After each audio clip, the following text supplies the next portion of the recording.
This is being broadcast live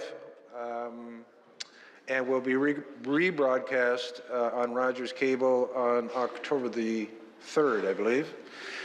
And you'll be able to go to the Rogers website and the Chamber website and pick it up on YouTube. If I could get Joe Andrews, please.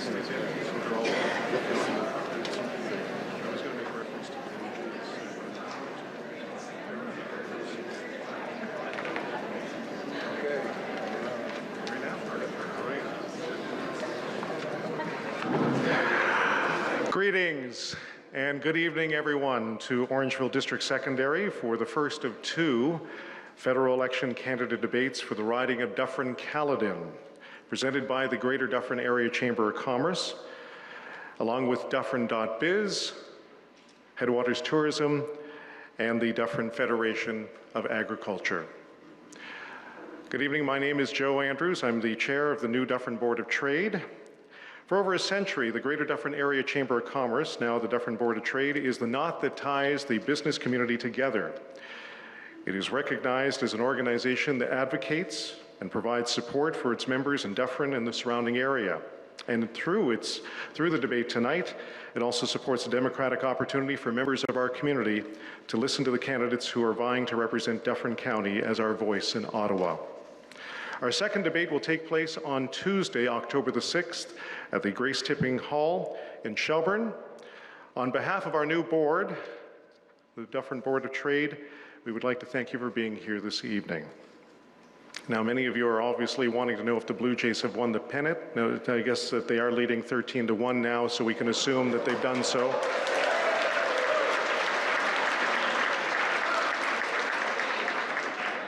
And I hope you can end up continuing that applause. Now is the reason that you are here. I would like to introduce our debate moderator. He's been a fixture at our debates, and we are thrilled to have him back again to ensure that the framework of healthy discussion is adhered to tonight. Ladies and gentlemen, I'd like to welcome Mr. Ron Monroe.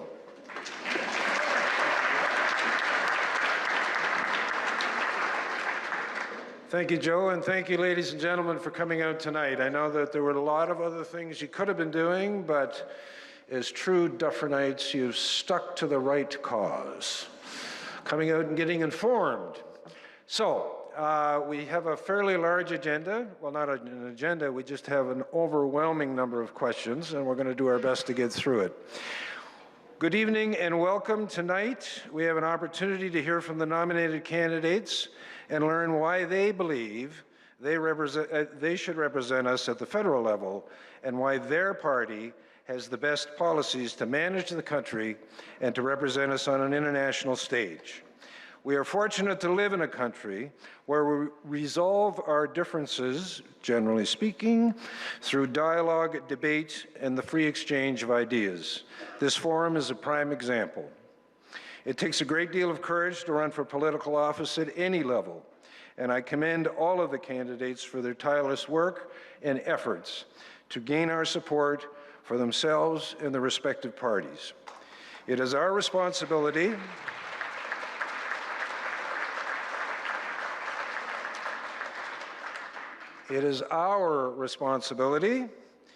to listen carefully to the answers that we'll hear. And while we may not agree with certain positions, claims, or proposed policies, I request that we show mutual respect to each of the candidates and our neighbors. Our most powerful way to express our opinion is to cast our ballots on October the 19th. Speaking order for this evening was determined earlier by a random draw. I will introduce each candidate, and they will have 5 minutes to present their platforms. We will then move to the questions, which have been collected through social media efforts and written submissions collected earlier from the audience. And as I mentioned, we have an overwhelming number of questions. I will do my best to group them, so your individual question may not be asked tonight, but they will be forwarded to all of the candidates for them to respond should they choose. We also have some questions from the Ontario Chamber of Commerce, the Dufferin Federation of Agriculture, and the Dufferin Board of Trade. If a question is for all candidates, each will have 2 minutes to respond.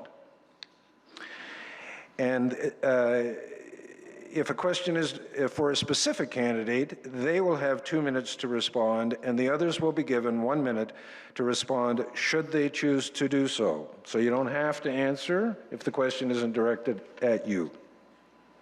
And there will be a 3-minute closing from each candidate. To ensure we stay on track, Mr. Pete Renshaw will be the official timer for this evening. He's sitting right here. He's a big guy, so don't mess with him. The green light means that the candidate's time has started.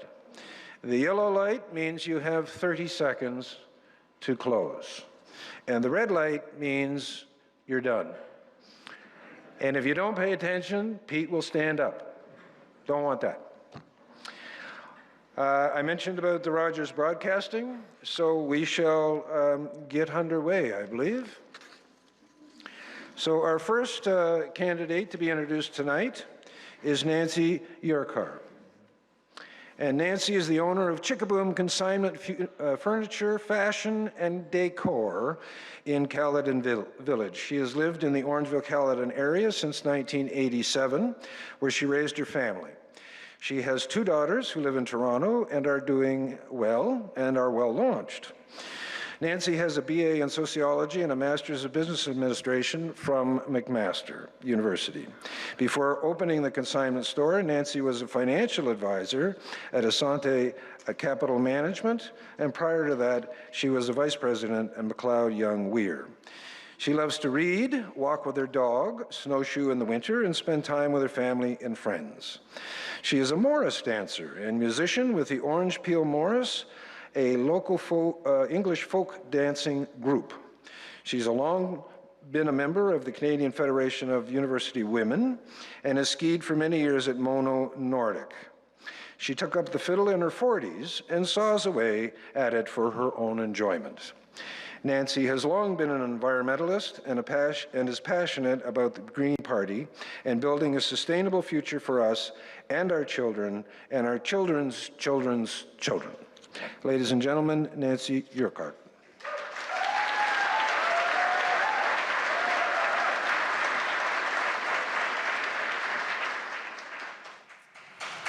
So thank you for having me here tonight to talk to you about your choice and in helping in this election for Canada. It's the future of Canada. I know many of you probably don't know or may not know what the Green Party platform is, so I'm going to go through some things quickly. The Green Party plans to implement a guaranteed livable income, which would provide a regular payment for all Canadians for basic needs and also encouraging additional income generation. The Green Party plans to eliminate taxes for anyone earning $20,000 or less. Really, those people shouldn't be paying taxes. The Green Party believes that they're supporting our veterans, reinstating the Veterans Affairs offices, and reversing damaging cuts to services and support for our veterans. We look out for seniors. Besides the guaranteed livable income, we plan to create a national pharmacare program to cover prescriptions and a national housing plan with affordable housing and predictable home care. We'd like to reinstate Canada Post home delivery. The Green Party proposes free post-secondary education, limiting student debt and no interest charges on student debt. They shouldn't be paying that. We shouldn't be making money from them. The Green Party is in favor of legalizing, regulating, and taxing marijuana. We spend far too much policing it, and also we're encouraging organized crime. We would implement the findings of the Truth and Reconciliation Commission and launch a national inquiry into missing and murdered Indigenous women. The Green Party believes that corporations should pay their fair share. Right now, they pay 15%. It's the lowest in the industrialized world. We propose raising that to 19%, which is the average of the OECD. It was actually 28% in 2000, so it's low, and we're holding a lot of dead money. The Green Party believes it's important to have a plan to pay down the debt. Nobody's talking about it, none of the other parties. Right now we pay $93 million a day in interest payments. We can't just leave it to the generations to come. Who runs a place like that? Free and dividend is how we propose to control and reduce carbon. It's not cap and trade, which doesn't really work. People trade off those credits. We would tax carbon at the mine head and the wellhead and at the borders at an increasing rate over time. And that tax wouldn't go into the Canadian coffers. It would be dividended back equally to all Canadians over the age of 18. At the same time, I believe that the largest potential economic catalyst in history faces us, and that's the conversion to clean energy. It means lots and lots of jobs. We need to invest in clean energy and stop subsidizing fossil fuels, which really is a dead end. And we have a plan to do that. Elizabeth May has shown us how successfully we can have a voice in Parliament, and it tries to hold the other parties accountable and influences the other parties, their policies. We need a few more Greens. Wouldn't it be a great thing for Dufferin County to have a Green there? It would be great for Dufferin, it would be great for Canada, and it actually could happen. We came second last time. And do you know that the Green Party is the only party that doesn't have what's called a whipped vote? Greens can actually vote for their constituents. That's what they're supposed to do. For constituents first, Canada second, the party third. They don't have to vote on the way the party tells them on any policy. And just in case you were wondering how we'd pay for all that, the budget is online. It's a 3-year budget. It shows all the costing, all the revenues, and it makes sense. So we're not going to be forming the government yet, but we can make a real difference. In a minority government, which may be what we're facing, the Green Party would hold some power. In the past, great things have happened in Canada in a minority government. We started unemployment insurance, CPP, and universal health care. It happened when parties worked together to with creative problem solving. And Elizabeth May has told Canada that she intends to call. If there's a minority government on the night of the election, she's got the phone numbers of the Governor General and Trudeau and Mulcair, and she's ready to start people talking and working together. And so the Green Party does this. We want things to work. We want creative solutions. What we're proposing is a Canada that works together. So much of what Canadians believe in has been eroded in the last few years by Harper. We want to have our Canada back. It's a really important thing. And wouldn't it be wonderful for Dufferin to have a Green member to help change things for the future? Thank you very much.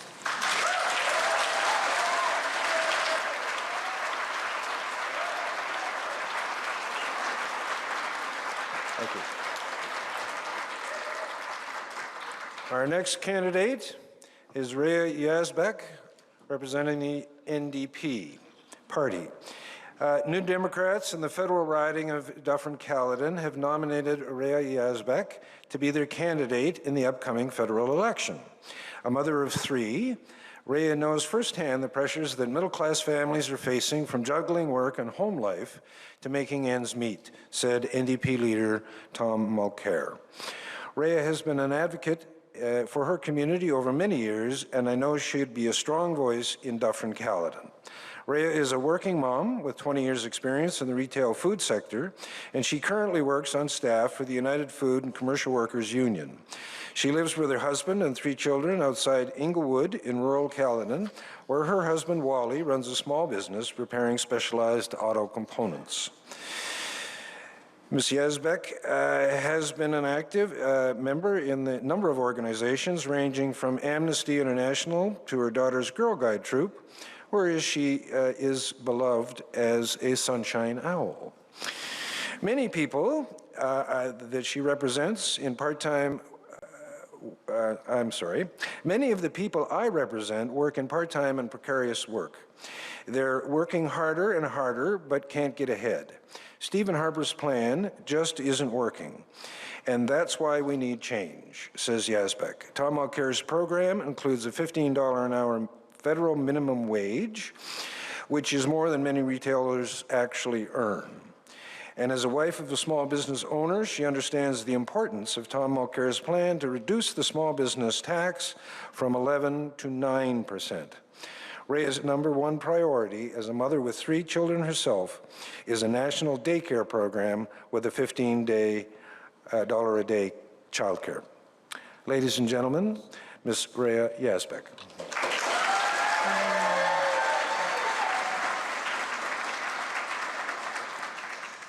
Thank you and good evening. So my name is Rehya Yazbek and I'm your NDP candidate for Member of Parliament in Dufferin-Caledon.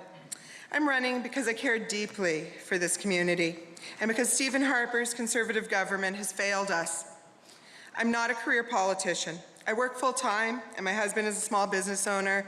Together we're raising our 3 children in Caledon. I worked at Loblaws for 20 years, maturing into a department manager. Throughout, I was an active elected official in my union. I joined the staff of the United Food and Commercial Workers, where I work full-time for better wages and working conditions to fight for them, for the people who serve you in your supermarkets. I know how to work with people, how to listen to people, how to negotiate on behalf of people, and how to solve problems through consensus. I want you to know what I'm hearing when I go door to door.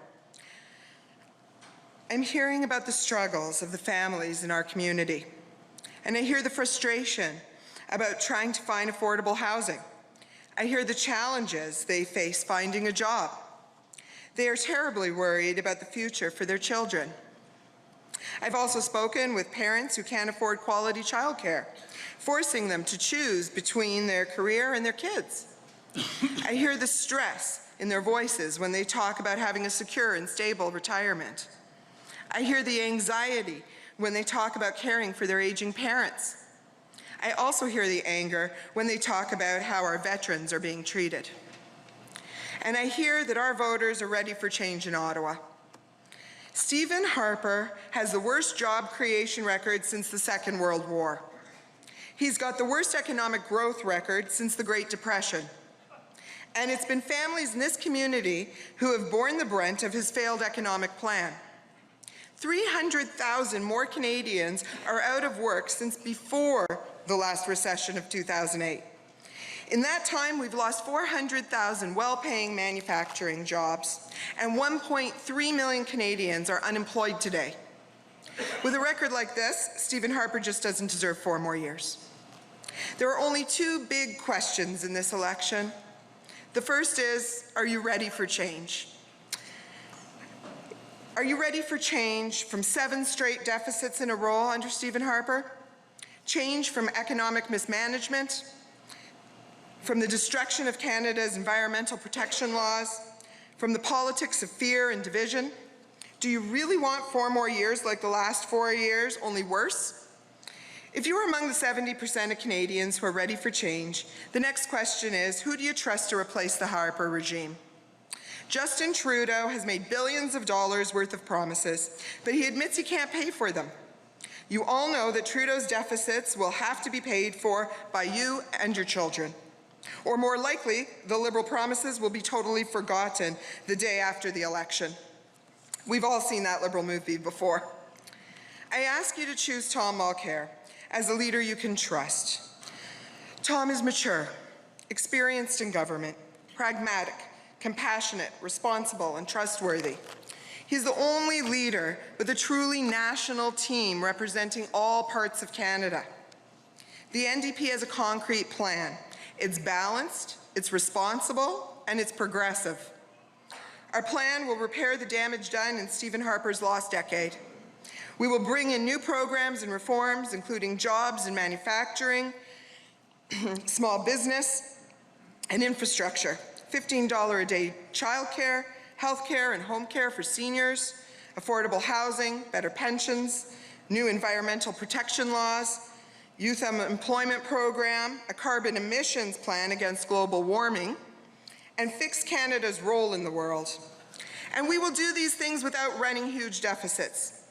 The NDP will ask corporations to pay a bit more and invest in improvements to the things that matter to all of us. In this election, voting for Tom and the NDP is your best hope to defeat Stephen Harper with a leader you can trust. I look forward to hearing your questions and talking in more detail about Tom Mulcair's concrete plan for a brighter, more hopeful, and more compassionate Canada.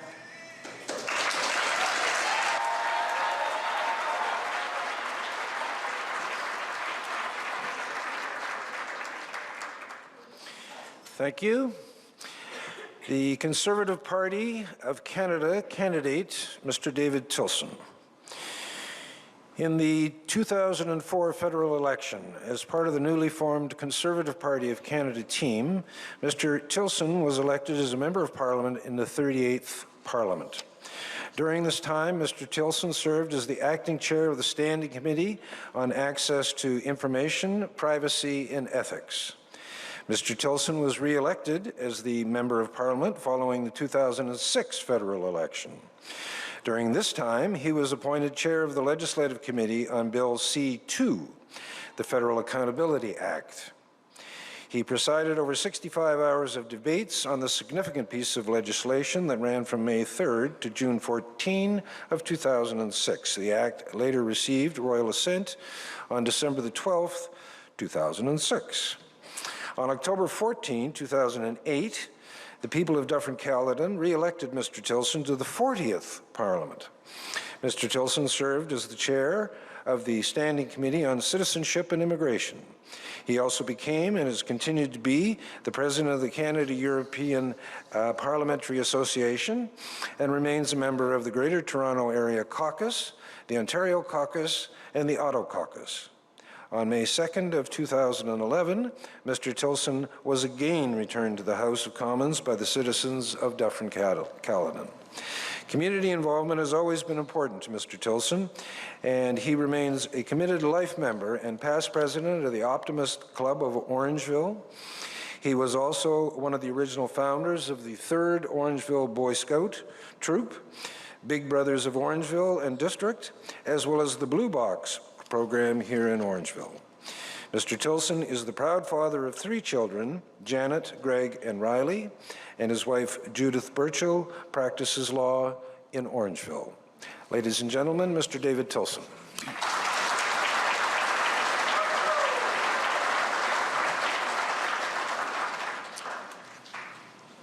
Good evening. I'd like to thank the Dufferin and Area Chamber of Commerce and others for hosting this event, and for Rogers Cable and televising it. This will ensure that residents have the opportunity to hear from those who wish to be their voice in Ottawa in the 42nd Parliament.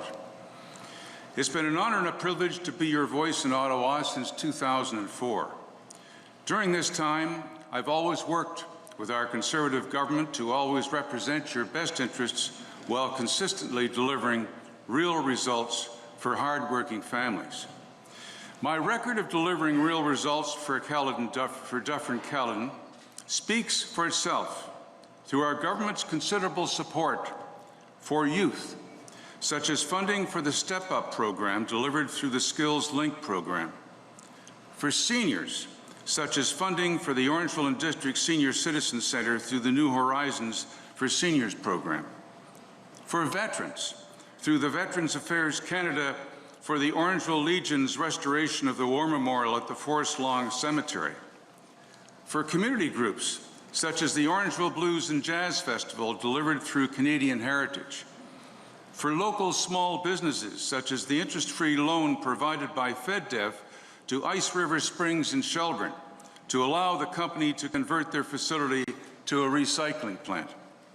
Our riding has also significantly benefited from a number of other significant infrastructure investments, including upgrades to the CDRC Community Centre in Shelburne, water infrastructure upgrades in Orangeville, the construction of a new 20,000 square foot facility for Theatre Orangeville and Community Living Dufferin, as well as funding to complete the trails at Island Lake Conservation Area, a sewage treatment plant in Grand Valley, upgrades to the town of Shelburne wastewater treatment plant, and renovations to the Shelburne Pavilion, to name but a few of the many infrastructure investments witnessed in this riding.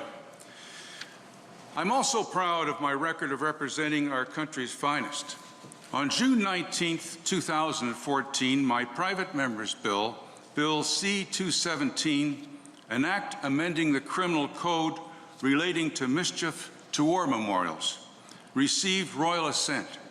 This law protects Canada's most sacred monuments and cenotaphs, which honor our country's finest. It adds significant penalties to anyone convicted of mischief against a war memorial, cenotaph, or similar structure designed to honor those who died as a result of war. I have a strong record of working with other parties to tackle important issues impacting Canadians. Since 2009, I've continued to be a re-elected chair of the Standing Committee on Citizenship, Immigration, and Multiculturalism by all parties represented in the House of Commons. I've also been the president of the Canada-Europe Parliamentary Association since 2008 and have represented Canadian interests here and at home and abroad by leading all-party parliamentary delegations to Europe, meeting with our European counterparts to discuss issues of global importance that impact all of us as Canadians, such as energy, security, migration, and the environment. My experience, proven leadership, and dedication will continue to best represent the residents of Dufferin-Caledon in the next Parliament, in the next Conservative government. Thank you very much.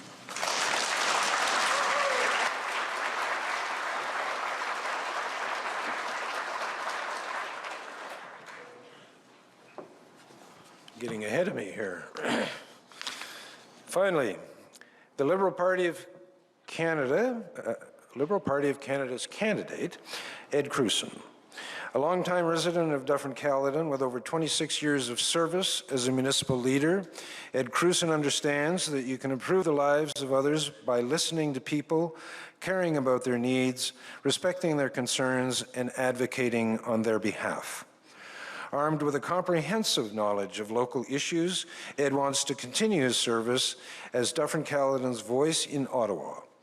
First elected in 1988 as a municipal councillor for Shelburne, Ed was later elected in 1991 as Reeve of Shelburne, before proudly serving as mayor from 1997 until his retirement in 2014. During his time in office, Ed's firm investments in the town's infrastructure catapulted Shelburne to among the top 3 fastest-growing municipalities while successfully decreasing taxes. Over these 26 years as a municipal leader, Ed has held several public service positions and has constantly advocated for all constituents, the residents, businesses, farmers, new Canadians, the fortunate and the less fortunate. Ed has proven himself as fiscally responsible and socially progressive with an impressive record that includes making Shelburne the home to Dufferin County's largest employer, KTH Manufacturing, redeveloping the Dufferin County's long-term care home in Shelburne, launching a medical center in Shelburne where 6 physicians now care for our residents, establishing 45 units of nonprofit housing, creating 46 units of affordable housing for seniors and the disabled, and building the best soccer pitch in the province. Ed and his family and wife, Wendy, are proud entrepreneurs who have grown their local business from 1 employee to 14 with 2 locations. Together, they have the privilege of raising 3 children, Jennifer, Brooke, and William. Ladies and gentlemen, Mr. Ed Crewson.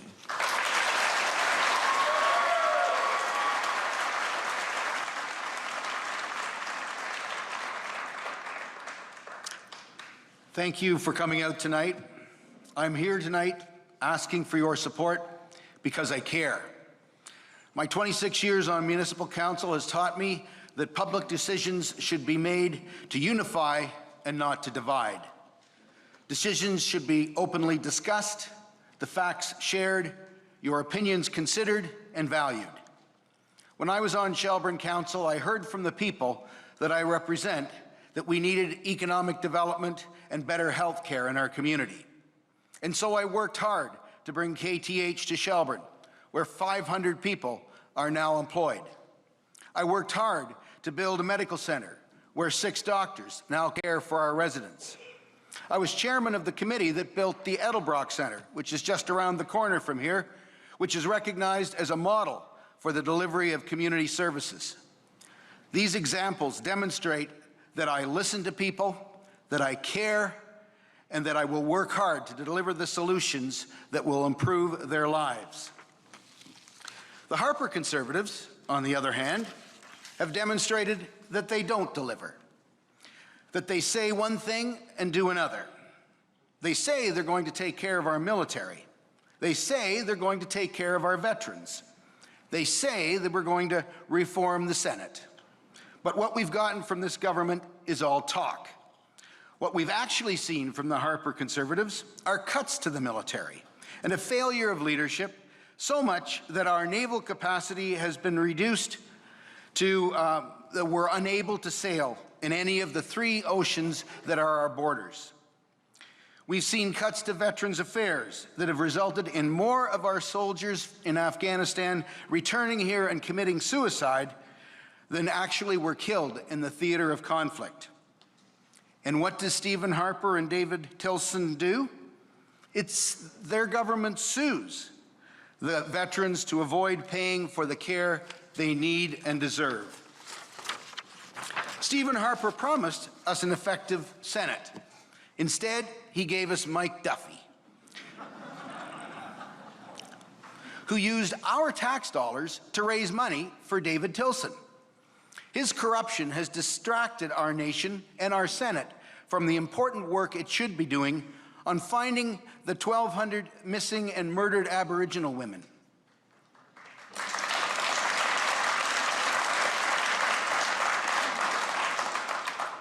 Truth is not something that this government wants to reveal on this issue or on many others. In fact, this is the only government in the history of the Commonwealth to be found in contempt of Parliament because it refuses to share information with the public. We have a Prime Minister who's running on a platform of proven leadership, and yet he has abdicated responsibility on these issues and so many more: healthcare, climate change, affordable housing. And all of this speaks to one thing: a lack of vision for his government and a lack of vision for this country. It speaks to a government that is out of touch with the values of Canadians, a government that helps the rich get richer while the middle class struggles to get by. To David Tilson and Stephen Harper, the real, hard-working Canadians no longer matter.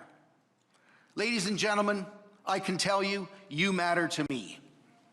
I have spent the last 6 months of this campaign knocking on doors, and I've had thousands of conversations. I have listened, and I'm here tonight with a plan to support our seniors and support our veterans who will receive the lifetime of care that they need and deserve. A plan to invest in our economy and create jobs for our youth. And unlike my friends in the NDP, who want to wait until the next election to act on the promises that they are now making, I know these investments are needed today, and we will make them. I know that our families deserve better support, not in 8 years when the NDP actually maybe implements its universal daycare plan. I am committed to being the greenest member of Parliament ever elected in Dufferin-Caledon, and I will tackle climate change by working with the provinces and investing in green technology and infrastructure. But unlike my friends in the Green Party, I will not commit to immediately withdrawing from NAFTA, because 35% of our economy is built on trade. David Tilson has spent 10 years, and he's not got it done. And he's here tonight asking you for 4 more. Unlike David Tilson, I'm a man that says what I mean, and I will do what I say. Unlike David Tilson, I'm running to be your voice in Ottawa, not Stephen Harper's voice in Dufferin-Caledon. Thank you. Thank you.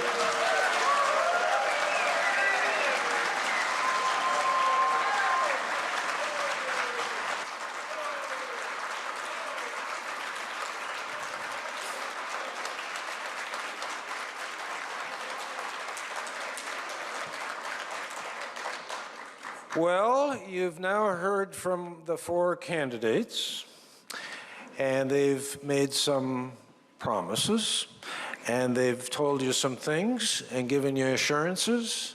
So let's drill down a little bit further. So the first question, the 4 main parties that you represent have to date made, according to CBC and my rough calculations, a combined total of over 100 promises with a price tag of over $150 billion in new spending. To help us sort it through,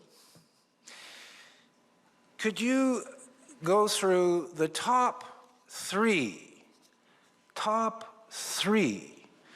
new things that your party, if elected, wants to introduce that will make the biggest impact in Dufferin-Caledon? Understand the question? Top 3 priorities that are going to make the biggest impact in Dufferin. And we'll start with Ms. Urekar. Thank you. So lots of promises, and I have to say that we have budgeted to make sure that they make sense. Because climate change is something that I think is the most important thing that sits over top of everything else, I'm going to talk about fee and dividend first, and it's just because we do have to change how we power things. And you know, if we're going to have alternative energy, which you know we've seen a little bit in this area, we have to make sure that it's community consulted, community benefiting, that it's part of the community, and that it's not taking up valuable farmland, that it's good for all of us. And at the same time, we can't use fossil fuels forever because they're not good for us, for breathing, for living on this planet. But you know, we haven't had the greatest experience with alternatives here, and we definitely have to think about how to do it right and do it so it's part of our community. How do you pay for that? Well, for one thing, you have to stop subsidizing all of the fossil fuels and start investing in alternatives. Number 2, we'd probably have to think about some transportation. We live here out of the city, and a lot of people move into it. And so, you know, we do have to stop maybe driving so many cars. We may have to look at more GO transportation. I understand now that there will be proposed GO trains every hour from Brampton, and so that we need to start looking at rail lines that connect to them. The third thing that probably makes a huge difference here is just, you know, we've got to make it so that all our post-secondary students can go to school. They really need to be able to fund that, and it's what it is it's based not on your income but on your desire to go. And a lot of our young people aren't able to go to school and continue post-secondary education because they can't afford it. Thank you. Ms. Yazbek. Well, I think jobs are probably the most important to all of us here. We need to kickstart manufacturing. We've got to bring back manufacturing into Ontario. We're going to do that with a new innovation tax, credit for companies that invest in machinery, equipment, property used in research and development, things like that. We need to make strategic investments in key manufacturing sectors such as auto, aerospace, and the clean energy industry. And I think also along with jobs, we have to understand our youth are the ones that aren't getting anywhere, you know. And we're going to be establishing a national youth employment program in partnership with businesses and industry, NGOs and such, with government to help create 40,000 jobs for young Canadians. I think healthcare and seniors combined into one is very important. We have an aging population, and they're not going to be able to afford to live. 7 out of 10 people don't have a private pension. we need to do things. So returning the age back to 65 for the GIS and the OAS and the pensions and the CPP being improved upon is very important to us. As well, of course, the childcare. Childcare is one of our #1 issues. We need to leave a legacy behind for the future that our children are taken care of, and our $15 a day childcare program will do that. Thank you very much. Mr. Tilson. The primary interest, the primary issue in this election is the economy, and it fits in with what we have called our economic action plan. We've talked about it in the past. I've talked about it in my constituency office around the riding, and we will continue to put forward that plan to improve the economy. We've done wonders getting rid of the deficit, and now we're into surpluses. We've lowered taxes. We've lowered taxes on families for Canadian businesses, including most recently the largest tax cut for small and medium-sized businesses for over a quarter of a century. We've concluded free trade agreements with 39 countries, including the European Union, South Korea, and significantly increasing the export opportunities for Canadian businesses and creating Canadian jobs for Canadian workers. We've provided support to Canadian education, apprenticeships, and establishing the Canada Job Grant to ensure skills training leads to future employment. We've helped firms invest in new technologies and research and developments through targeted tax relief, and have funded partnerships with universities and colleges. So all of these things we will continue to do. We will do whatever we can to keep the economy in this country the success it's been in the last little while. Thank you. And Mr. Crewson. Yes, well, the three that I've come up with, although there are many more good things that we're going to do together with hope and hard work, we're going to invest the largest ever infrastructure program in the history of Canada, $125 billion. We're going to spend a third of it on green technology. We're going to spend a third of it on transit and transportation systems. And we're going to spend a third of it on social projects like long-term care facilities and assisted living for seniors, medical centers. We're going to build Canada by investing in Canada. That's #1. #2 is middle-class tax cuts. So if you're earning between $44,000 and $89,000, we're going to cut your income tax by 7%, and we're going to pay for that by increasing the taxes paid by those who earn over $200,000. We're also going to provide more money to middle-class families, tax-free than what is being provided by the Conservative government, and we're going to take it away from those who are earning over $200,000. We're not going to cut any more checks to millionaires who can afford to raise their own kids. And the third one, which was just announced today, is $4 billion in new funding for home care and pharmaceuticals. We're going to work with the provinces, and we're going to support their home care initiatives, because health care is a service that's delivered by the provinces. So we're going to work with them and develop a home care solution, and work with them and develop a pharmaceutical care program. Those are the three. Thank you.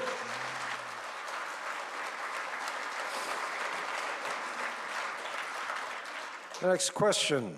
The world will need 70% more food by 2015. Research will be a key element to providing new tools to agriculture to get the job done.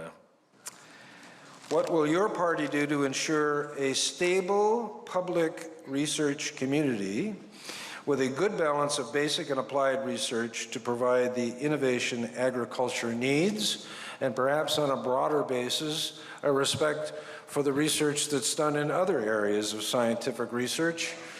where we seem to be not getting the whole story. So we'll start with Ms. Yazbek. Thank you. Well, first of all, we'll unmuzzle the scientists. So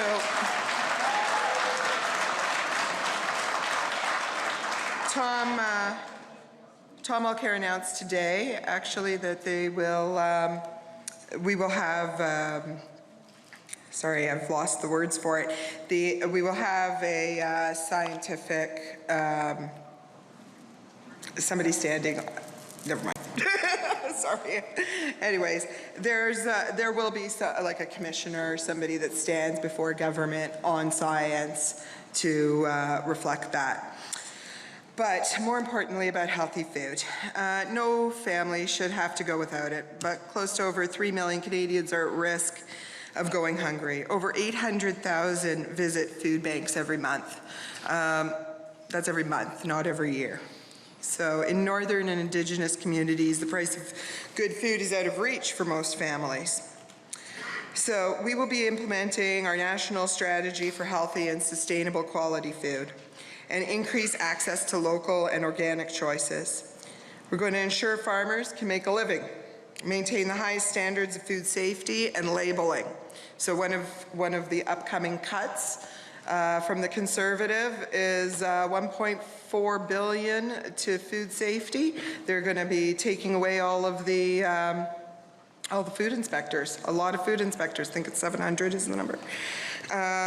Increase incomes and support so that every family can afford a healthy meal. I think it's also very important that we talk tonight about farming and about our milk industry and what is happening with supply management.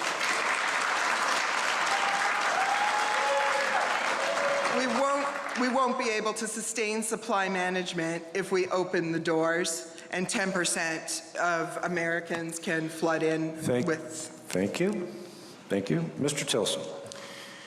Canada is ranked #1 in the G7 for our support for scientific research and development in our colleges. Please, please, please, please, please. For our colleges, universities, and other research institutes. Canadian federal departments and agencies produce over 4,000 scientific publications per year. Canada produces a disproportionately higher number of internationally cited articles than other countries. Canadian federal departments and agencies produce over 4,000 science publications per year. Health Canada and the Public Health Agency of Canada fielded over 3,000 media inquiries last year. Natural Resources Canada scientists fielded over 470 media interviews last year. Our scientists publish on average annually over 500 peer-reviewed articles in scientific journals. The National Research Council fielded 368 media requests and published over 700 peer-reviewed articles last year. This process will continue in our mandate. Thank you. Thank you. Mr. Crewson. Well, as a small businessman in Shelburne, I've been dealing with farmers for the whole 30 years that I've been operating our business, and I have a tremendous amount of respect for farmers. What they do every day is provide us with food and the essentials for us to live. That research is necessary into new products, new seeds, new fertilizers, and new forms of combating insects and blights. There's been a big debate on neonicotinoids. We're working on, that is something that has become very controversial. We're also, I've seen many hardworking families struggling with paying their bills. The Liberal Party is going to invest in jobs for the apprenticeship programs, and those should include farmers. Farming is something you learn every day on the farm. The research is done through hard work, and sweat, and we're going to support that by a new jobs training program that's going to invest $500 million. The research, we're going to create a science officer that will be in charge of developing new forms of, including agricultural research. So we're going to feed a hungry world, as Canada has always worked hard to do. Thank you. And just while we're in an agricultural research sort of mode here, what is your party's agricultural plan moving forward? I'm sorry. The audience is always right. Ms. Urekar.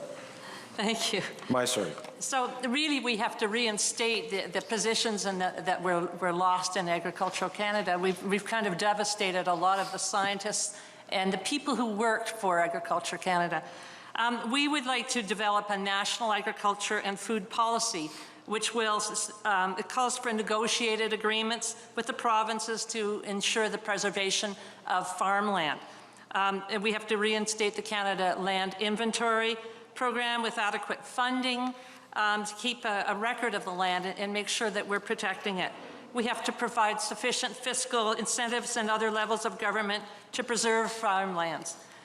We need sustainable food, and that means lots of local food. And the Green Party really is supporting scientific development and the encouragement and the investment in local agriculture and local farms and small farms. So we need to protect our supply management. We really cannot pass these trade agreements, and the Green Party is the only one that's fought them so far.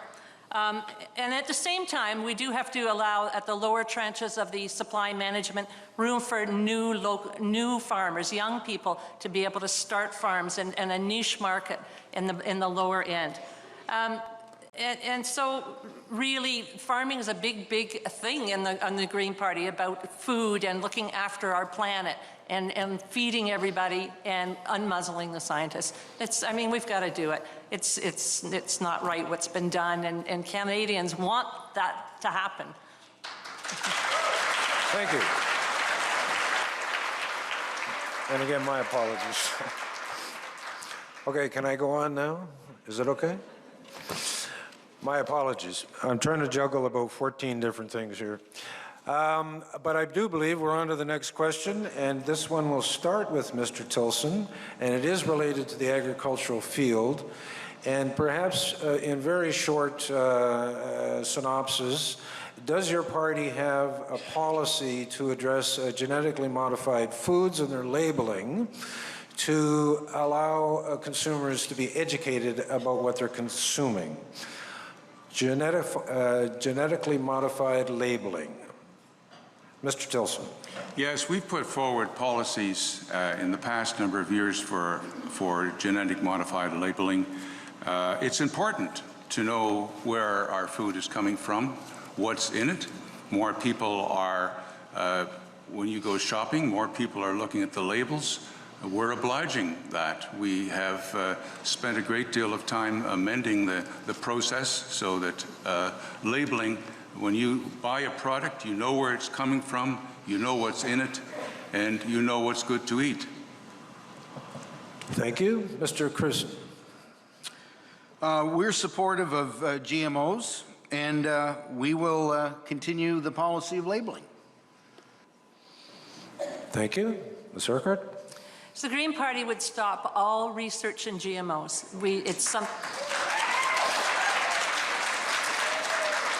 It's just not our policy to support it in any way. It wouldn't be researched anymore, and all foods, well, we don't want any foods to have it, certainly labeling, but, you know, because you have to work with other parties, but we are absolutely against genetically modified foods. Thank you. And Ms. Yazbek. Well, products aren't labeled properly currently. I come out of a grocery store. The only thing that is labeled with country of origin is produce. and you don't really know what you're getting in that jar. You really don't. The NDP do plan to revise that. As I said in the last question, we need proper food labeling. You know, things come into our country from elsewhere and then get jarred or canned here, and it can say product of Canada as long as it's put in the jar here. So we don't really know what we're eating at this point. Thank you very much.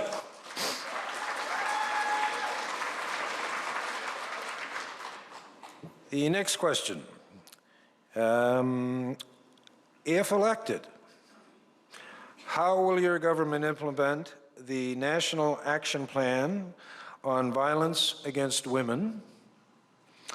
And will you restore and/or expand capital supports to violence against women shelters? And we'll start with Mr. Crewson. Thank you. Well, yes, as part of our infrastructure program, we're going to spend a third of that $125 billion on social housing, affordable housing, and we're going to provide supports for those women who are in dangerous situations. That is, you know, I've served 23 years on Shelburne's Police Service Board. I see the cost of violence in the home, and I will work to make sure that women are safe. I will also support, as our party does, the immediate investigation of where those 1,200 women who have been missing and presumed dead have gone. We're going to immediately implement the recommendations of the Truth and Reconciliation Commission, and that more women, 4% of women in the are Indigenous, and yet 25% of them are murdered. They represent 25% of women murdered in Canada.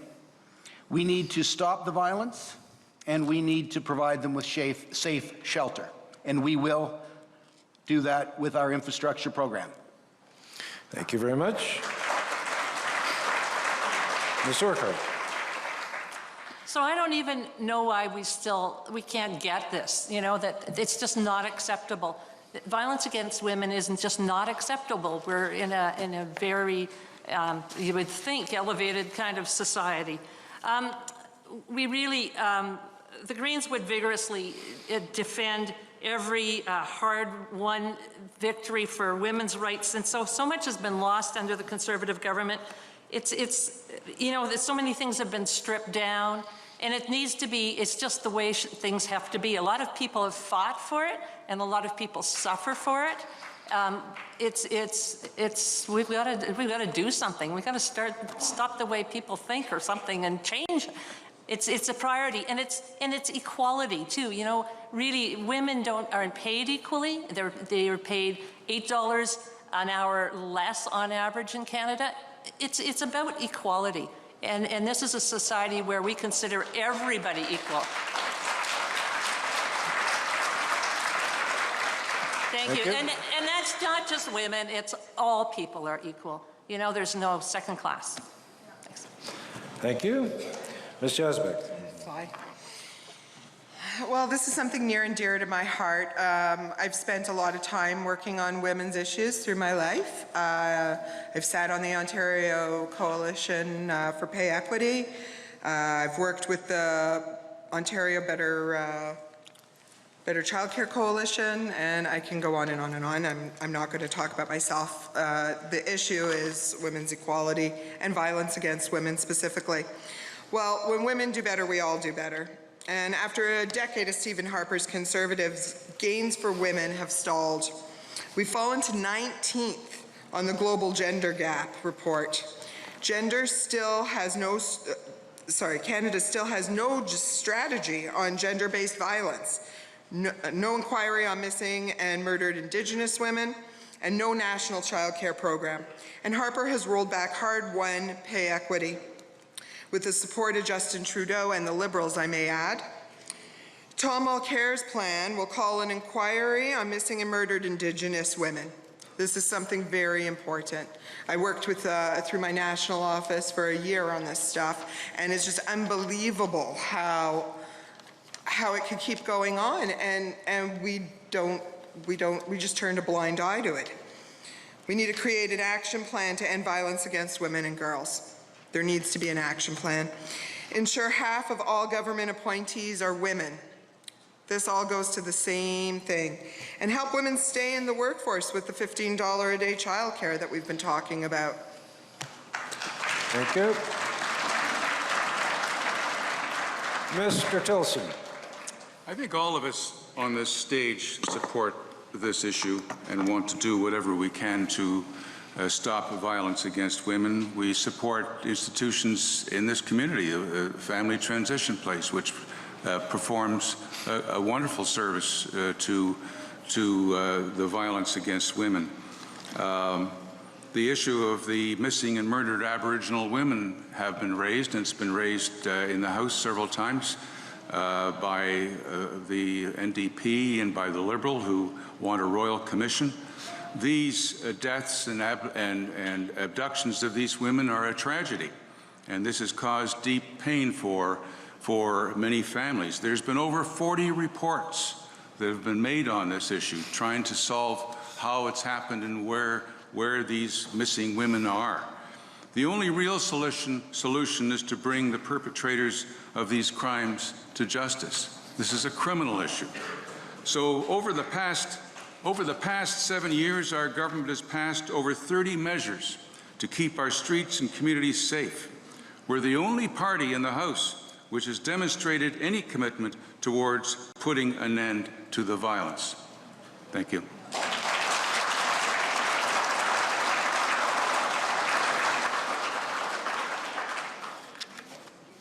Kind of related with family issues and so on. There's been a lot of talk about some parties are going to eliminate income splitting, some parties are going to introduce it, back and forth, and we're all confused.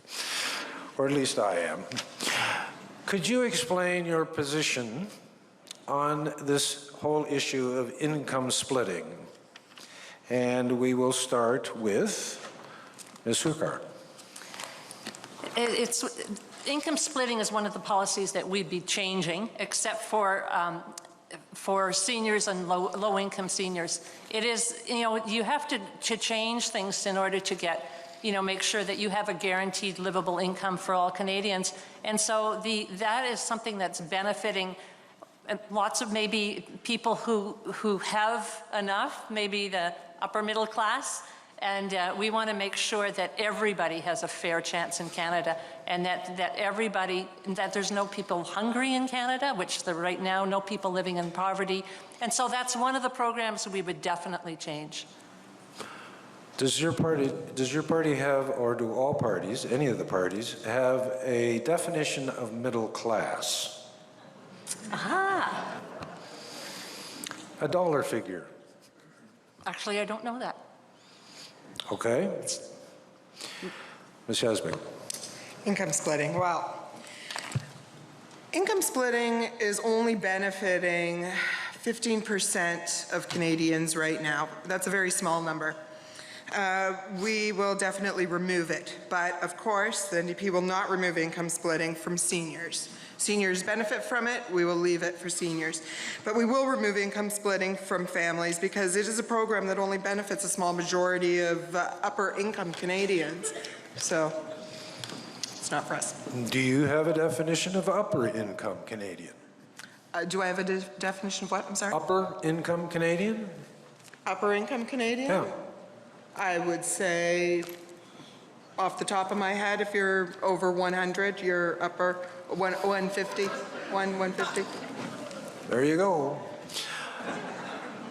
Thank you. Mr. Tilson. We've implemented income splitting for families with children. And the purpose of this, of course, is to encourage the whole issue of childcare. There are many families in this riding who actually, one or the other, the father or the mother, stay home to care for the children.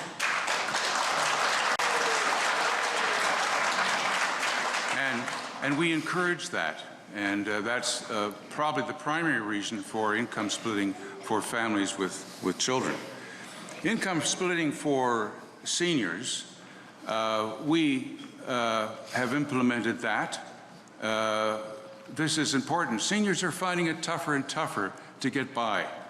And it's important. There are many situations where one spouse or the other has worked and the other has not, and they come to be retired, they have a pension, they have savings, and one has more than the other.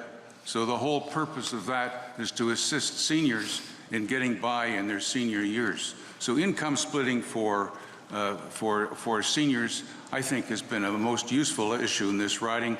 And I look out at the white hairs in this crowd, and I think many of you hopefully will appreciate that.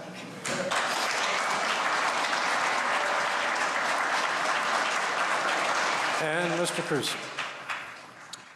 Yes, we're going to end income splitting for everyone except for seniors on pensions. It costs everyone $2 billion a year for this expensive program, and it benefits only 15% of families. So we're going to continue it for seniors, but we're not going to continue it for families who are, and our definition of our definition of those who are not middle class are those who earn over $200,000, and our definition of middle class are those individuals who earn between $44,000 and $89,000, and they're going to receive a tax cut of 7% by our program, and that's going to be paid for by those who earn over $200,000 having to pay more taxes. Thank you very much.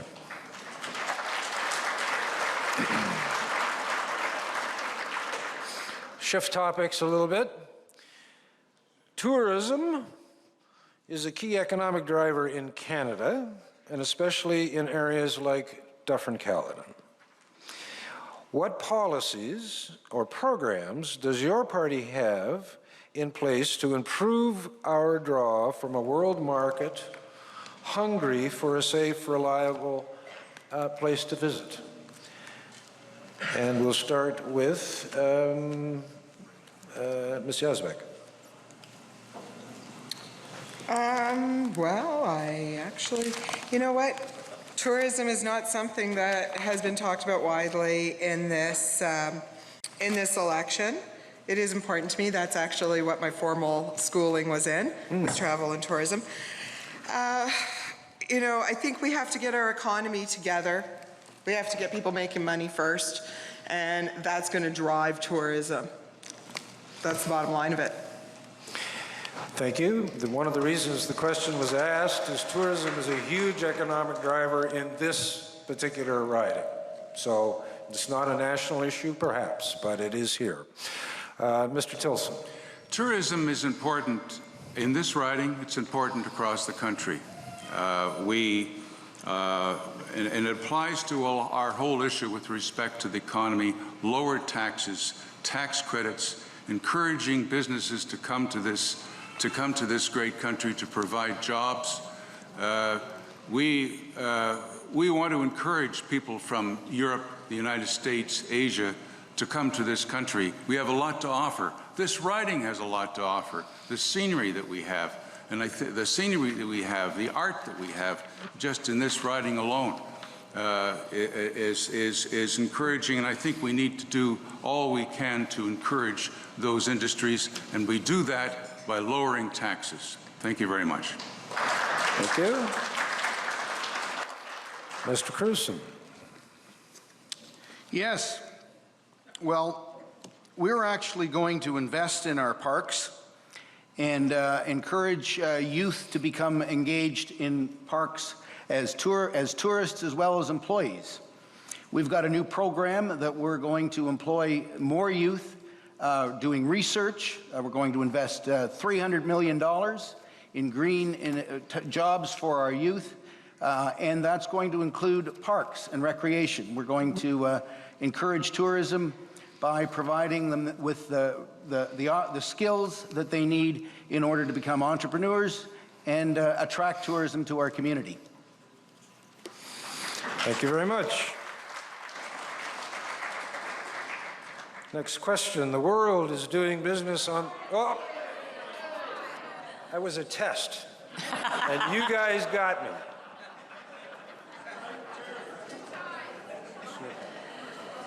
Thank you. So tourism isn't really so much a federal issue in the policies we've been putting forward, but every time I have a question that I can't understand, I try and go back to the 6 main tenets of what the Green Party is sustainability, ecological justice, social justice, participatory democracy, respect for diversity, and nonviolence. In that ecological justice, we see our parks, we see our farmland preserved, we see lots of green, that's good.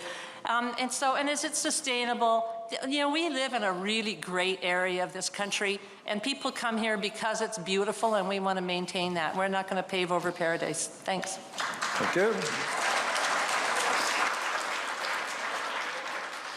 Moderator, pick up his notes. Oh. Thank you.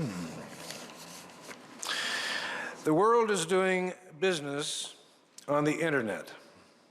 It has become as critical to growing strong local and national economies as roads and bridges were 100 years ago.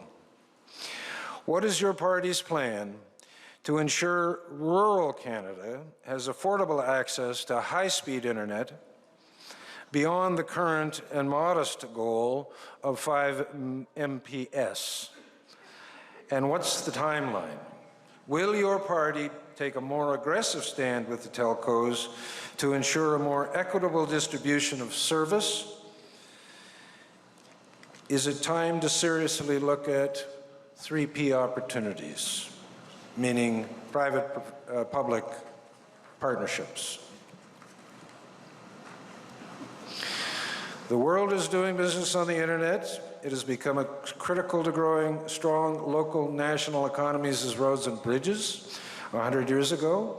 What is your party's plan to ensure rural Canada has affordable access to high-speed internet beyond the current and modest goal of 5 Mbps? And what timeline? Will you take a more aggressive stand with the telcos to ensure a more equitable distribution of service? And is it time we looked at 3P? And we'll start with Mr. Tilson. We have already provided funding for broadband across this country, and we have indicated that we will continue to do that. We have also made it quite clear that if providers come, whether it be Bell or whether it be Rogers or some other provider who has a plan for providing broadband to this area, which is a difficult area. There are areas which it's very difficult to provide it in parts of Dufferin and parts of Caledon. But I think it can be done. And these groups need to come forward with a plan. We've indicated if that plan does come forward, we will provide the funding for broadband to come to Dufferin or Caledon or both.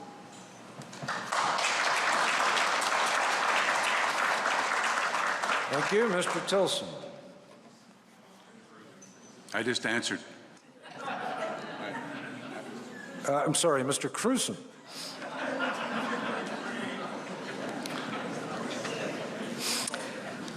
This is something with which I'm quite familiar. The doors that I've knocked on, the people I've spoken with in rural Dufferin and rural Caledon have all, one of their main issues, their number one issue is the lack of affordable high-speed internet. Some people are paying $600 a month for their high-speed internet in rural parts of Dufferin and Caledon. And so as part of the Dufferin County Council, we presented a proposal through the Western Wardens Association called SWIFT, which is going to bring fiber to within 1 mile of every residence in southwestern Ontario. And I believe Mr. Tilson's quite familiar with it, but unwilling to fund it so far, because it was calling upon the federal, provincial, and county governments to fund 1/3 of its cost, and its cost was going to be $240 million, so $80 million per level of government. But we received no response from the federal government that's currently in power. I, on the other hand, took this proposal to the Liberal Party campaign chairs, and they've included the potential for this project to be funded so that 3.5 million people in rural Ontario will be provided with high-speed internet, and that is included in our infrastructure program. We will fund it. Thank you.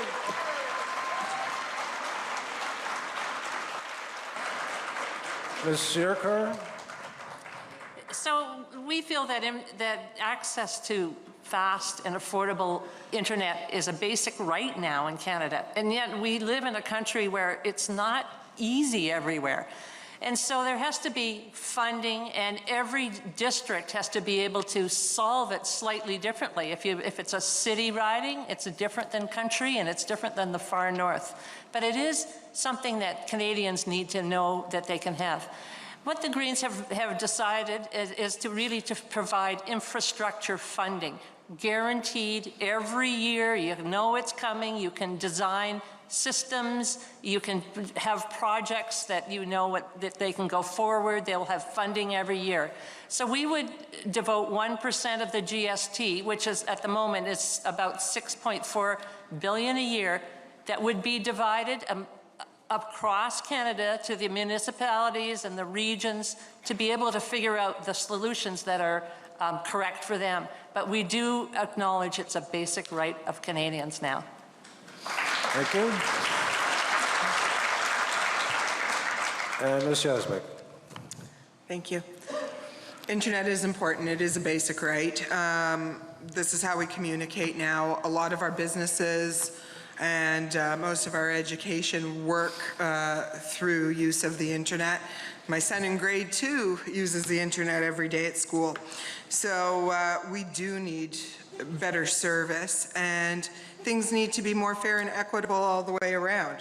Whether you're in a small populated area or a largely populated area, we need to have something, we need to have more equilibrium. You know, infrastructure, again, we have a large infrastructure plan, and money will be downloaded into the municipalities and provinces to take care of these things. And anytime I believe that government can help out and help with private companies to ensure better things for Canadians, it's a good thing. So hopefully that can happen. Thank you.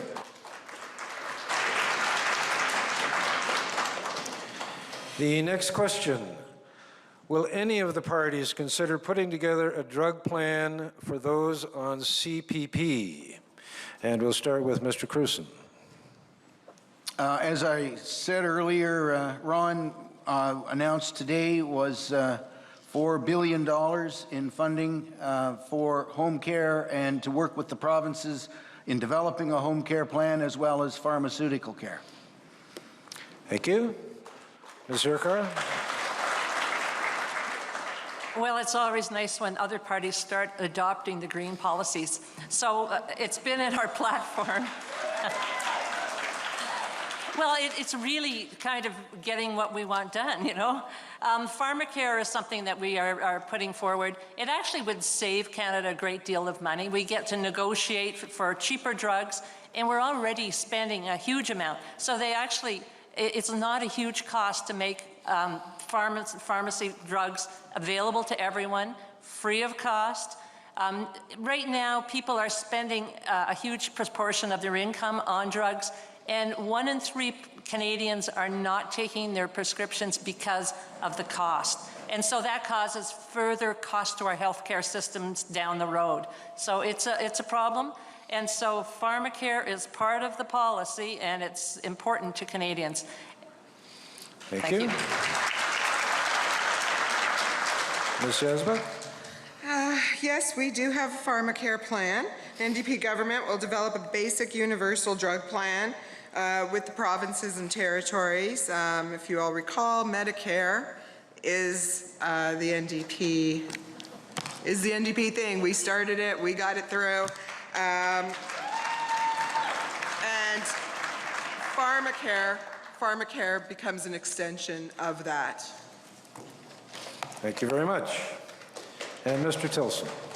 Well, you know, this is a very expensive proposal, and I'm always interested in hearing my colleagues here talk about how they're going to do it. I have no idea where they're going to get the money to do it. It's a very expensive proposal. We believe that there's other ways of providing assistance to people so that they can purchase drugs. We've our whole economic action plan, which is to improve the economy. I've listed off some of the things that we're doing to do that. But you go down that road of providing free drugs to everyone in this country, that's going to cost a whack of money, and I think we'd need to take a long, hard look before we go down that path.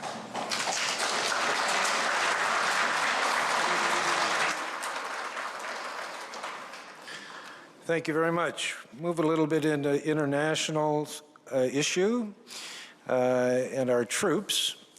What will you, as a candidate, do to ensure that our veterans receive proper and accessible care and to correct the mean-spirited recent cutbacks to Veterans Affairs? And we will start with Mr. Tilson. No, I'm sorry. Yes, Mr. Tilson. You sure? Where are we? We're back at, sorry. Miss? No, I think we're at me. Didn't you do the last one first? I don't know. Miss Urekar. Okay, so, you know, we've seen the Harper government left veterans without their lifetime income security. They closed the offices. Really, we are very much in support of veterans. We need to open the Veterans Affairs offices again. We need to just roll back all those things that changed. And then there's got to be huge support for people who come back from combat. It doesn't matter what type of job they had right now. The kind of support they get is based on the type of job they had in the armed forces.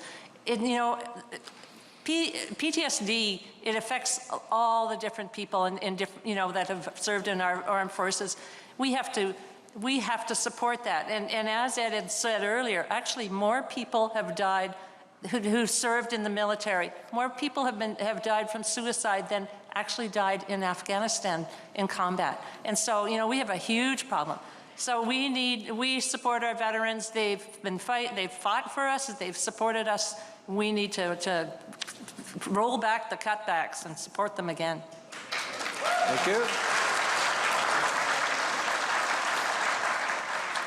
Ms. Yazbek? So the Conservatives have cut more than 900 jobs from Veterans Affairs since 2009, and 23% of that workforce. And while the government clawed back disability benefits from veterans receiving pensions, leaving them in poverty, and spent $750,000 to fight the veterans in court, $1.13 billion of the Veterans Affairs budget went unspent. So they closed Veterans Affairs office across the country, which links veterans to vital services like home care, and replaced them with a 1-800 number and a complicated website. So we've seen a lot of stuff happen. And when veterans came to Ottawa to fight the closures, they left hurt and disrespected, right? The last time the Liberals were in power, they cut as well defense spending and affected forces members and their families. And the Liberals made it harder for families to qualify for the last post fund and ensure impoverished veterans receive a dignified burial. I could go on and on. Anyways, Tom Mulcair and the NDP will reopen veterans' offices closed by the Harper Conservatives and expand health services for all veterans and their families. We will review, update, and improve the new Veterans Charter, fix the Veterans Review and Appeal Board to ensure all veterans are treated with equality and respect, and have access to the health care and vital supports they need. Thank you. Mr. Tilson. Spending on Veterans Affairs increased last year by $121 million, or 13%. And the department's operating costs were reduced by efficiencies which have been put in place. Yes, some of the offices were closed, but veterans who are unable to deal with the Local Services Canada office or by telephone are receiving home visits to help them. The Liberals like to talk about money in the budget which was unspent. Clearly, budgeting at the federal government level is complex, and those who understand the process know that budget items like Veterans Affairs need to have an extra in the budget for unforeseen expenses.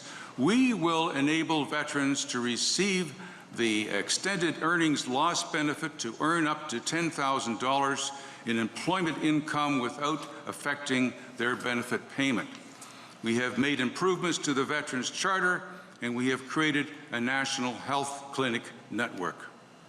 Thank you.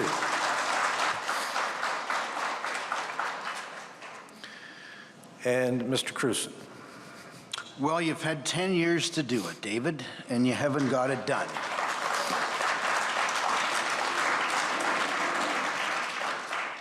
One veteran in 5 is forced to wait 8 months to receive mental health care that they so desperately need, while you sit on surpluses in your Veterans Affairs budgets.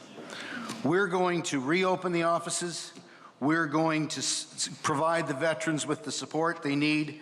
We're going to increase their earnings to 90% of what they were prior to their injury. We're going to reinstate lifelong pensions for veterans who are injured in theaters of conflict. We are going to provide the families of veterans with increased benefits, and we're going to restore the last post funding. Thank you.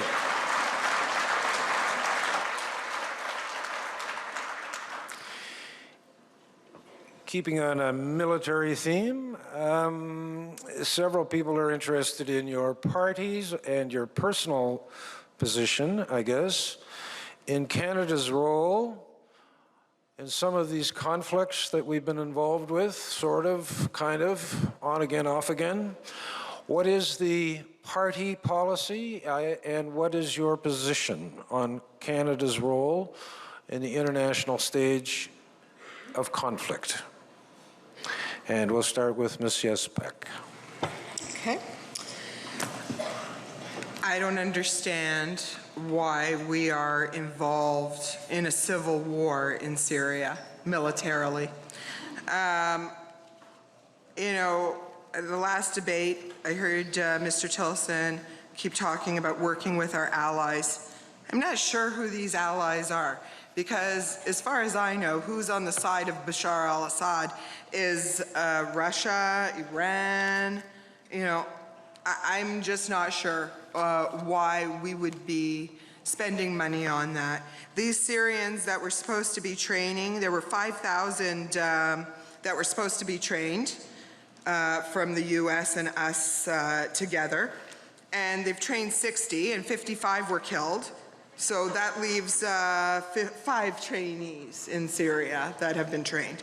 So, you know, all of this, you know, it's important. This isn't our role. This isn't who we are. We're peacekeepers. We should have our military in there doing peacekeeping.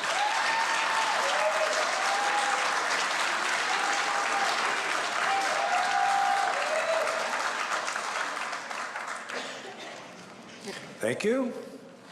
Mr. Tilson. Well, you know, having been in Ottawa last October, where a terrorist got into the House of Commons, who admitted in his material that was published later that he was part of ISIS. You know, this is serious business. The ISIS has indicated that they are going to come and get us. There have been terrorist attacks. Please, please, please, let the man finish. There have been terrorist attacks throughout the country. We just recently had a trial where they were going to blow up a train. We've had soldiers killed in Montreal. We had a soldier who was standing guard at the War Memorial in Ottawa who was brutally murdered. So, you know, the NDP and the Liberals are simply ignoring that. They say it's not there. There's no problem with terrorism. So I believe we have an obligation to make the people in this country feel safe. We have an obligation to do what we can to make sure ISIS is not going to expand. And believe me, if we didn't do that, they would expand. They would take over the Middle East. So I fully support the actions that the government has taken with respect to sending our planes to Syria and Iraq, and we will continue to do that. We will continue to fight ISIS and hopefully stop them from expanding their power throughout the country. Thank you.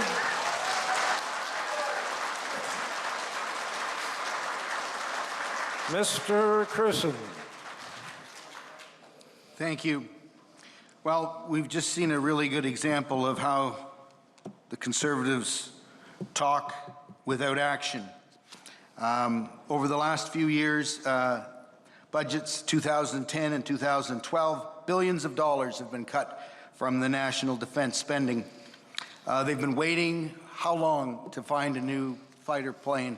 They've spent, I remember for the picture, there was $35,000 spent by Peter MacKay to make a mock-up of the background for the photo of the plane that we have not yet procured, the F-35. If you're going to have a defense policy, you need equipment, you need trained people, and you need ships. And our Navy is now weaker than that of Bangladesh. So you can't just talk, David. You've got to put the money with it. You can't send our troops into harm's way unless they're safe and they're trained and they're equipped, and you haven't been doing that. Thank you. And Ms. Urekar. Canada has strayed a long way from what we used to be in the world. We used to be really respected, and we used to be peacekeepers. The Green Party's policy is to strengthen Canada's defense capacity by prioritizing roles and missions for our forces that focus on peacekeeping, defensive missions with our allies, border, northern and coast guard patrols, search and rescue missions, and patrolling our parks. We want to strengthen our international influence by investing in our diplomatic skills and talent and shift our focus and funding away from NATO military contributions towards United Nations peacekeeping, poverty alleviation, and disaster relief efforts. We would not buy the F-35s. That was all based on lies. I don't know why people can't remember there are lies. Two different accounting systems, one for us and the real one. And so we do need to invest in new military equipment for Canada's defense requirements. Thank you. Thank you.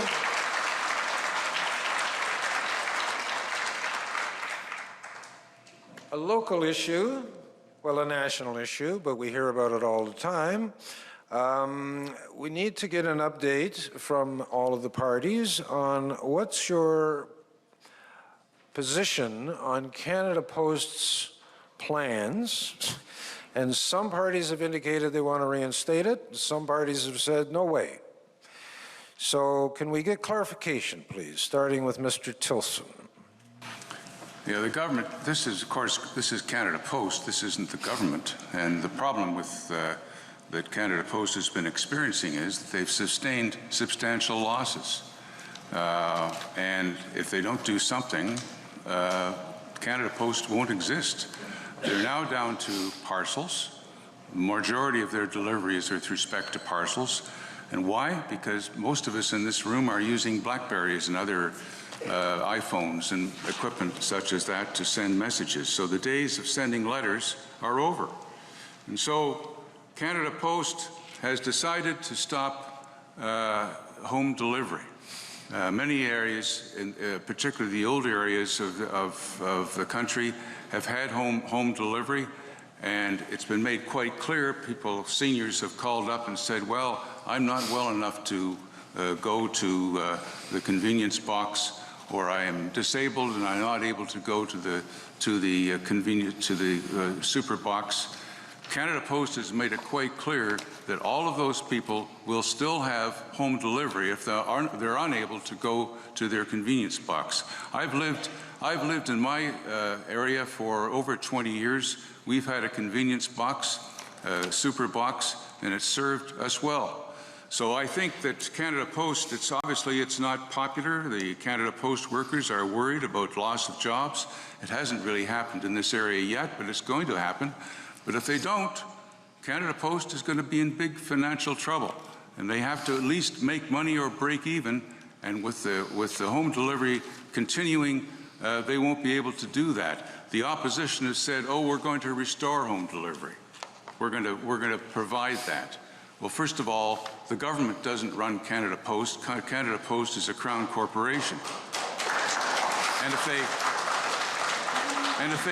if they do that, how much is it going to cost?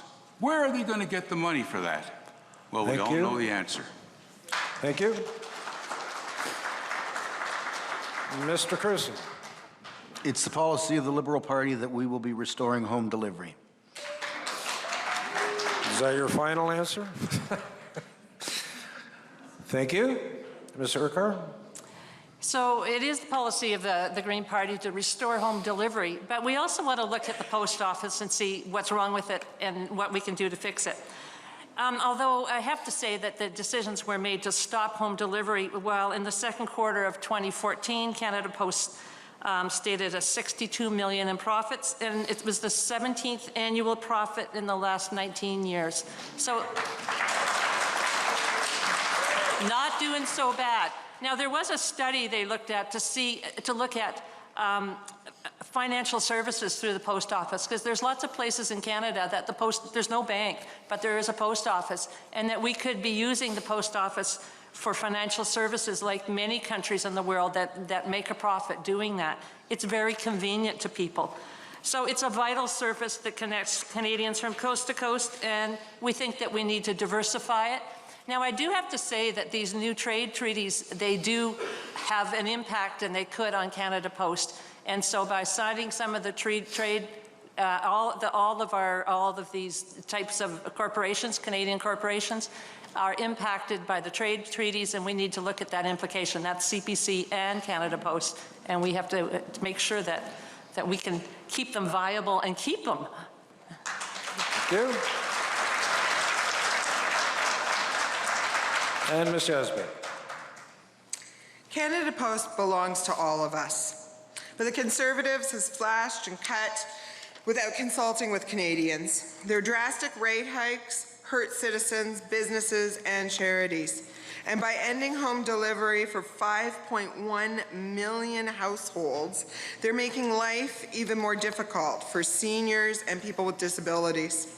The Liberal Party has a history of dismantling public institutions, and Justin Trudeau has been nearly silent on these cuts. We can't trust them to maintain these vital services. Our plan is to restore door-to-door delivery to keep mail reliable and accessible. Consult with Canadians on how to improve Canada Post and modernize and expand our postal service. Thank you very much. We are getting down to the wire, so just a couple more. This is another theme that's come out of the group. If there was a conflict with the party line and the best interests of the people of this riding, how would you vote? And we'll start with Mr. Crewson. Thank you. I worried about that when I was considering running for the Liberals, because having been a municipal politician for 26 years, the only people to whom I answered were my constituents and my conscience. And I would have trouble dealing with a party whip. And then I stood on stage with, and so I talked it over with the Liberal people, Liberal executive, and they said there were really only 4 issues that needed to be supported, and they boil down to 2, and they are the Charter of Rights and Freedoms and the Clarity Act. And those 2 are fundamental to being a Canadian citizen, in my opinion, and I had no trouble supporting them. The rest of the issues, I am free to vote with my conscience, and as directed by my constituents, I will be Dufferin-Caledon's voice in Ottawa, and I will be guided by what my constituents tell me are the... Thank you. Ms. Urekar. Well, lots of people have had trouble with this issue in the past, and people have crossed the floor because the party won't keep you if you don't vote with the party on the issues with the whipped vote. Whipped vote means you have to vote the party line on certain issues. The Green Party actually doesn't believe in it, and if we ever came into power, which is not likely to be this time, but we're working away at it, there would be no whipped vote. It's not democratic. You have to vote for your constituents first. And so the Green Party policy is constituents first, Canada second, the party third. It's democratic. Good. Ms. Yazbek. So I think I have a lot of background in this. What unions are all about, which is what I work for, is a gathering together of all the people, all the membership, which is very similar to in government or in politics, where everybody is gathered together to find out their opinions and pick somebody to represent them. It's the same thing. It's a democratic process. And, you know, I can say from being a rank and file worker, so that's somebody that works on the shop floor, but talks on behalf of the people they work with. Sometimes it's hard to do that, right? Because sometimes the big union and the regular people have different ideas.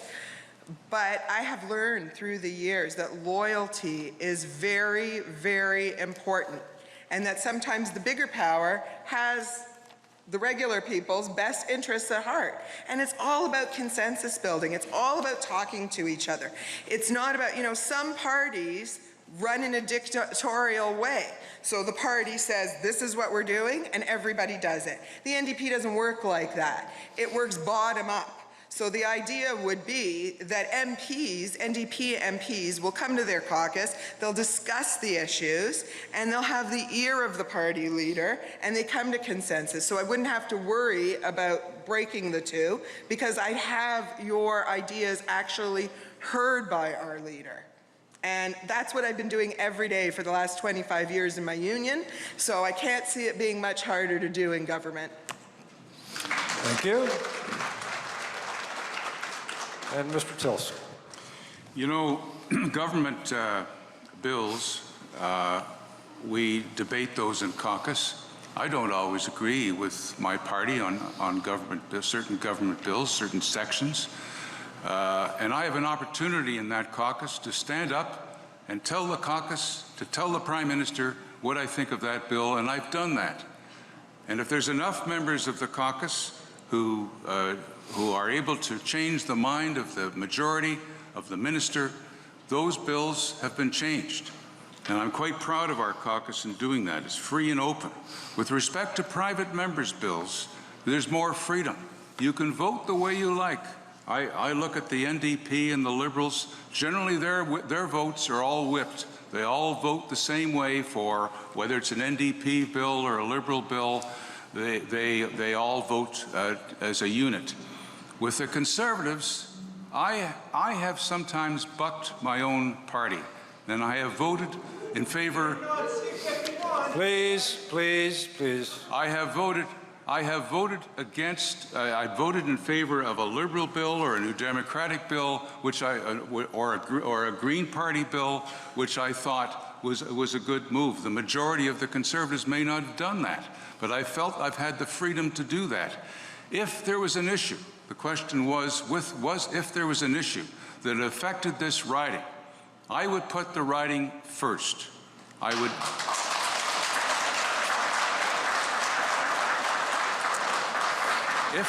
If there was a major issue that had a profound effect on the operation of this riding, I would buck my own party. I might get kicked out of the party for doing that, but I would put my riding first, and I would support the wishes of the constituents of this riding.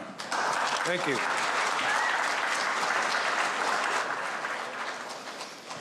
There are a number of other questions that we just do not have time to get to.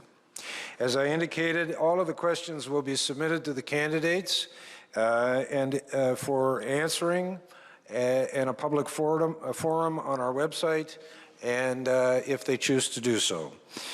There were also a number of issues that related to this question, which I think kind of summed it up best and leads us into the closing remarks. So you'll have 3 minutes. And as I say, there's a number of times this issue has come up. While the current election campaigns seem to focus on the election of a leader, can you tell us what specifically you will do for the voters of Dufferin-Caledon if you are elected? So you'll have 3 minutes to sell us on your platform. And we're going to start from the other side of the other end of the table with Mr. Crewson. Thank you, Ron. Ladies and gentlemen, this is the most important election in a generation. There is a clear choice between a candidate who's content being Stephen Harper's voice in Dufferin-Caledon and one who is promising to work hard every day to bring you local, vocal, and vigorous representation. A choice between fear and fatigue and hope and hard work. We have a vision. We have a vision of working together to roll out the biggest infrastructure investment in Canadian history, one that will grow our economy, combat climate change, and care for those in need. We will support small business because we know that entrepreneurs trying to compete in the global marketplace need the backing of their community. I know this. My wife and I have been working on a small business for 30 years. We encourage innovation and research by freeing the scientists and unmuzzling the researchers and letting the inspectors keep us safe from harm. We will work hard to restore a robust environmental assessment process and protect our land, our water, and our air. And for that reason, I have taken the Food and Water First pledge. We have a plan to address the growing inequity in income by supporting the middle class with tax relief and enhancing child care benefits to the low and middle income families, working hard to raise 300,000 children out of poverty.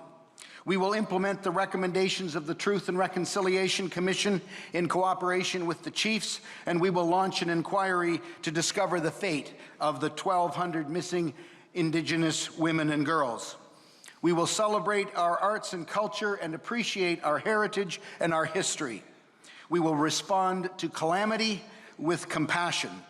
We will restore our armed forces, making sure that Canada is protected and that our once proud role as peacekeepers is reestablished. If you vote for David Tilson, you are voting against change, against progress, and against a better future. You'll be saying that you approve of the deception, of the corruption of this administration. Ladies and gentlemen, it's time for real change in Dufferin-Caledon, and it's time for real change in Ottawa. I may not have nice hair.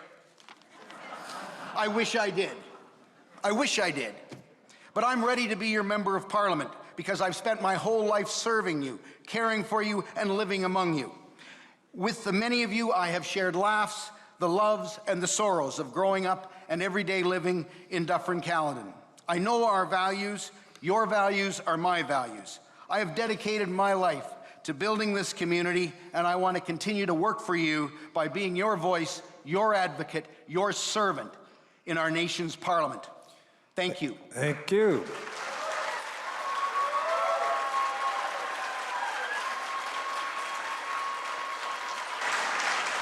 Thank you. Thank you, Mr. Tilson. On October 19th, you have a choice between strong, proven leadership or inexperienced and dangerous economic approaches which have been tried elsewhere and have been shown to fail. We can all agree the global economy remains unstable and uncertain. However, under the leadership of our Conservative government, Canada has continued to perform well compared to the other G7 countries. That is no small feat. It underscores the leadership demonstrated by our government and why we need to stay the course. Now is not the time for change and risky economic approaches led by those without experience. Here in Dufferin-Caledon and across the country, Canadians want to feel safe. Only our Conservative government can bring the leadership experience required to tackle important security issues such as the jihad terrorists who want to bring harm to Canada. Our Conservative government will tackle these threats head-on with decisive action, which we've already demonstrated and will continue to do. The alternatives lack the necessary experience and unwillingness to take action. This election is about leadership and experience, both of which our Conservative government possesses and what I offer to you. The leadership we choose on Election Day is critical because of the seriousness and magnitude of the issues we face today, the economy and security. A re-elected Conservative government will keep our economy strong and our country safe. During this election campaign, it has become abundantly clear that the Conservative Party of Canada is the party of small business. Our party knows small businesses are the backbone of our economy, and we've consistently supported them. Under our Conservative government, the federal tax burden on Canadian families and job-creating businesses is at its lowest level in more than 50 years.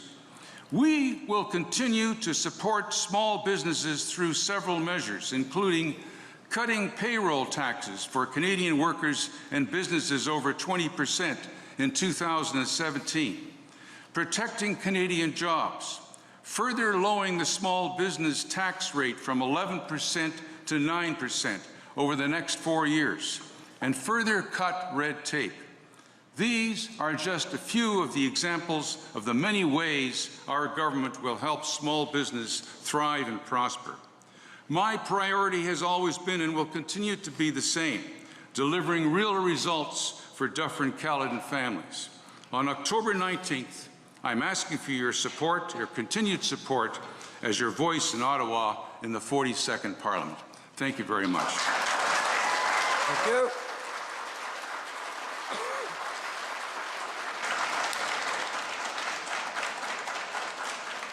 Ms. Yazbek. Thank you for the opportunity to meet and discuss these important issues with you. In closing, I want to review the major planks in our program. The NDP program calls for a major rebuilding of our national government and our national institutions within a framework of fiscal responsibility. It includes 1, a national child care program to create an additional 1 million child care spaces with a maximum fee of $15 a day. 2, restoration of environmental protection laws with a major focus on both water security and foodland security. 3, major new programs for seniors, including reestablishing age 65 for entitlement to OAS and raising the GIS and the Canada Pension Plan. Creating a new affordable housing program for seniors and a major national home care program. And so importantly, number 4, rebuilding our damaged economy and replacing the oil sands, all eggs in one basket approach of the Harper government with the rebuilding of Canada's and Ontario's manufacturing base, with tax credits for innovation, research, and development. Support for small business to grow and thrive with a tax reduction from 11 to 9%, not over years, but now. Creation of a national youth employment program to provide 40,000 jobs for our young people. A major infrastructure program which we will pay for by closing tax loopholes and tax giveaways, and not with another endless string of budget deficits. 5, the NDP offers real leadership in the battle against global warming and catastrophic climate change. We didn't even touch on climate change tonight. Our cap and trade plan will put a price on carbon and reduce emissions. For the very first time, your government will set real targets and timetables for reducing carbon emissions in Canada. And instead of Harper's roadblocks, we will cooperate on global warming with other countries. 6, last but not least, we will restore Canada's reputation as a global peacemaker and return our troops to peacekeeping to replace Harper's endless bombs and bullets.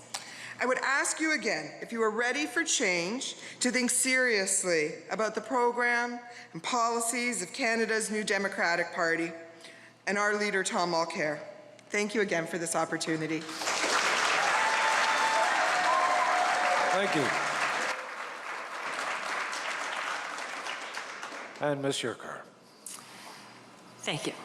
So the reason I'm running for the Green Party is because I really care about the future of this community, and I really care about the future of Canada, and I care about the future of the earth. I care about the generations to come. I care about my children's children's children. I don't want someday my grandchildren to come to me and say, you knew this was coming and you didn't do anything. The environment's the most serious issue facing us today, and you know, we can't just dabble with it. It affects the economy, it affects jobs, it affects our security in the future. The government has gambled on this fossil fuel-based economy, still gambling on it, and it won't bring us into the future. We need other plans. Recently, the other 3 parties have come up with some environmental platforms. That's great, we need to do it. But there's lots of promises, not necessarily the best solutions, but they're starting with something. So what I would like to know is who's going to hold them accountable. We see it every year. We've seen it in the current parliament. There's lies and there's promises, and I can't believe we can't remember that. So I don't expect that the Green Party is going to form the government yet, but it may be coming, I expect, down the road. This third election, there'll be several Greens in Parliament. We strongly influence the other parties. We see our policies getting adopted. We're happy we're making a difference already. We don't pander to the corporations who seem to really influence the policy and the protection of our environment or the non-protection of our environment. We don't make election promises that just increase the debt. We actually talk about paying down the debt. Like, we're stealing from our children.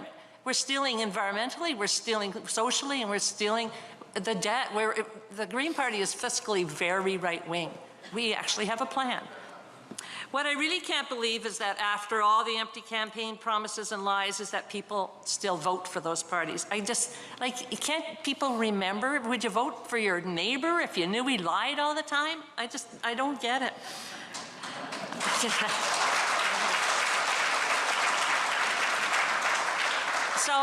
So you may have noticed I'm not a career politician. Maybe that's actually not what you want. I'm not full of bluff and baloney. You would just get me. I'm well known for honesty and my integrity in this community. The Green Party represents issues really worth voting for and coming out to vote for. So vote for what really matters.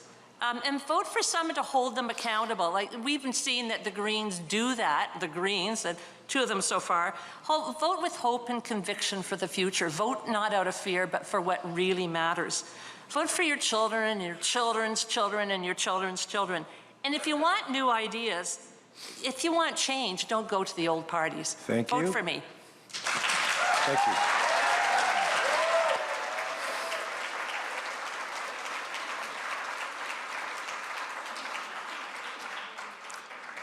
Thank you to all of the candidates for your participation this evening. We hope that you feel you have been given a fair opportunity to communicate with your constituents, your respective positions, and we wish you well come Election Day, October. I'd also like to thank Joe Andrews, Chair of the Dufferin Board of Trade, Pete Renshaw, Bon Vivant, Teresa Soren, who's the Executive Director at the Chamber, Diana Morris, Michelle Harris, Executive Director of Tourism. Without their efforts to handle logistics, this night would not have been possible. Finally, I would like to thank the audience for their engagement tonight and your polite behavior. We trust that the information you have received will help you make an informed decision, or at least confirm your already made decision.